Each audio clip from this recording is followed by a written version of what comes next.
tentang pertempuran 5 hari di Semarang. Pada Oktober 1945, para tawanan Jepang yang bekerja di pabrik gula Cepiring hendak dipindahkan ke Bulu. Namun mereka justru melarikan diri dan bergabung dengan pasukan Kido Butai yang dipimpin oleh Jenderal Nakamura dan Mayor Kido. Mereka melakukan penyerangan dengan tujuan membebaskan tentara Jepang yang masih ditahan oleh pihak Indonesia. Kepala Laboratorium Pusat Rumah Sakit Rakyat, Dr. Karyadi, berencana memeriksa sumber air yang terkontaminasi. Namun dalam perjalanannya, beliau ditembak oleh Jepang dan gugur. Gugurnya Dr. Karyadi memicu kemarahan rakyat yang menyebabkan pertempuran antara pasukan TKR dan tentara Jepang di Simpang 5 Semarang.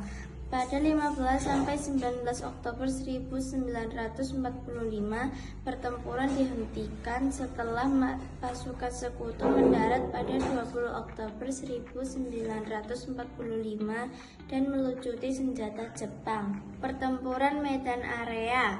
Tentara Nica yang membonceng sekutu mendarat di Belawan, Medan pada 9 Oktober 1945. Dan dipimpin oleh Brigadir Jenderal T.E.D. Kelly.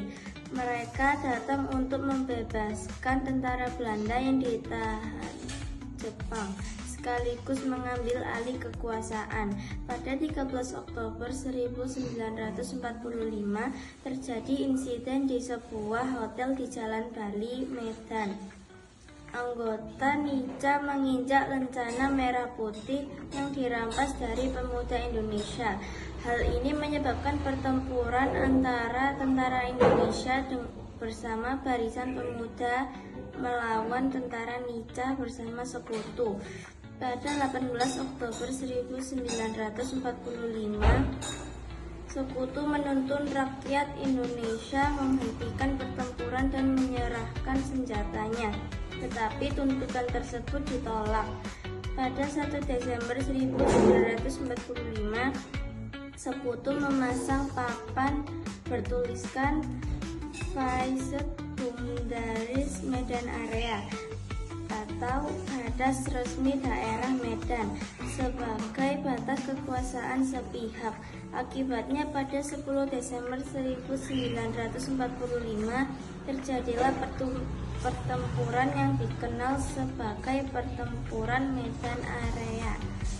Saya akan menceritakan sejarah pertempuran 10 November 1945 di Surabaya. Pada tanggal 25 Oktober 1945, tentara sekutu pertama kali mendarat di Surabaya dipimpin oleh Brigadir Jenderal Malabi. Pada tanggal 26 Oktober 1945, tentara sekutu menyerbu penjara Kali Sosok untuk membebaskan para perwira Belanda.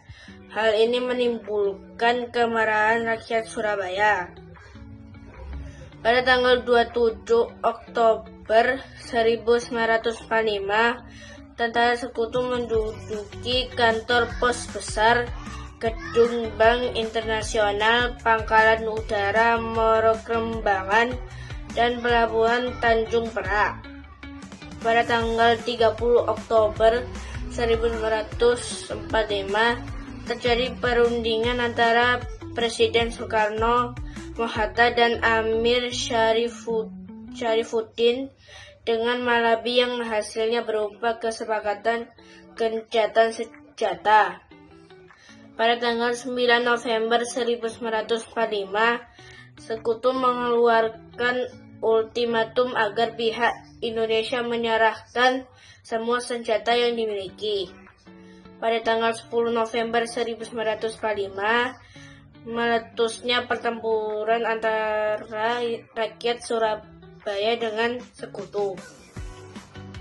Presiden Soekarno datang ke Surabaya. Setelah itu, disepakatilah gencatan senjata pada perundingan pada 30 Oktober 1945.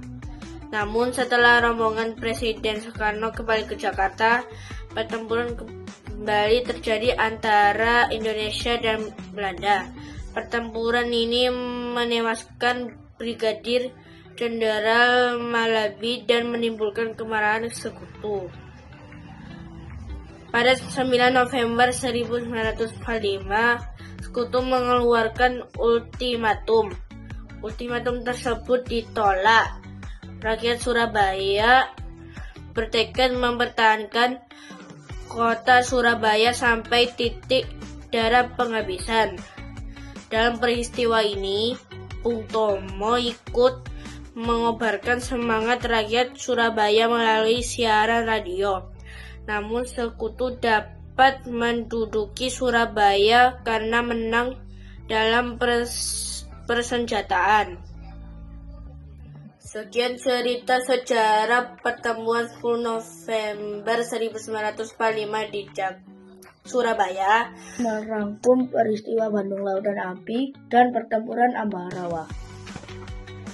Peristiwa Bandung Lautan Api. Bandung Lautan Api merupakan peristiwa dibakarnya kota Bandung di bagian selatan oleh para penduduk beserta TKR. Awalnya, tentara sekutu bersama Nica memasuki kota Bandung pada Oktober 1945. Mereka juga meminta TKR mengosongkan kota Bandung bagian utara selambat-lambatnya pada 29 Oktober 1945. Pada 23 Maret 1946, sekutu mengeluarkan peringatan kedua agar kota Bandung bagian selatan segera dikosongkan. Perintah serupa pun dikeluarkan pemerintah RI kepada rakyat dan tentara di Bandung. Demi keselamatan rakyat, para pejuang yang dipimpin oleh Kolonel Abdul Haris Nasution mematuhi peringatan tersebut. Sebelum meninggalkan kota Bandung, para pejuang dan penduduk membumi hanguskan kota Bandung bagian selatan agar sekutu tidak berhasil menguasai keseluruhan kota Bandung.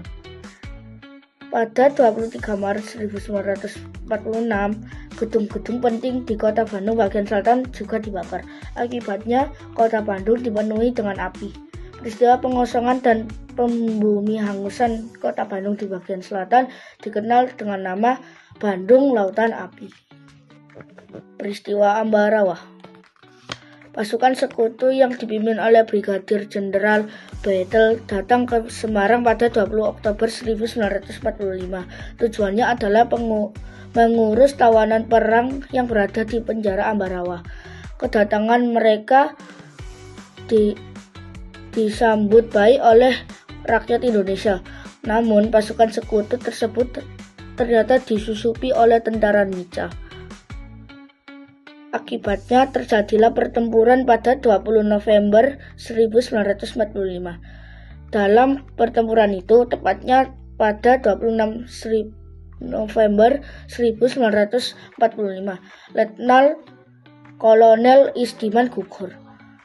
Pada 12-15 Desember 1945 terjadi pertempuran sengit yang disebut Palagan Ambarawa. Pasukan Indonesia menggunakan siasat perang, yaitu mengadakan serangan serentak dari berbagai penjuru pada saat yang sama. Dalam pertempuran tersebut, tentara sekutu berhasil dikalahkan bangsa Indonesia. Bangsa Indonesia pun berhasil mempertahankan Ambarawa.